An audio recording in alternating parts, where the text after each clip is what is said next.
Hello everyone, welcome back to our channel. In this video I will guide you through how to fix profile lock option not available in your Facebook application. If you go through your Facebook application and then hit on your profile icon from the top, then there you will see 3 dots on the middle of page. Hit on that and there you have your profile lock option.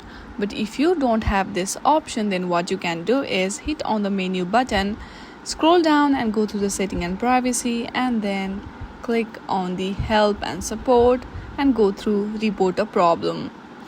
Now from here, scroll down and then choose profile. From here, describe briefly about your issue and then hit on the send. Once you send that, Facebook team will help you out within the 24 hours. So in this way, you can solve your Facebook profile lock option not available in your Facebook application. I hope you like this video. If you like this video, then please do not forget to like and subscribe to our channel. Thank you for watching.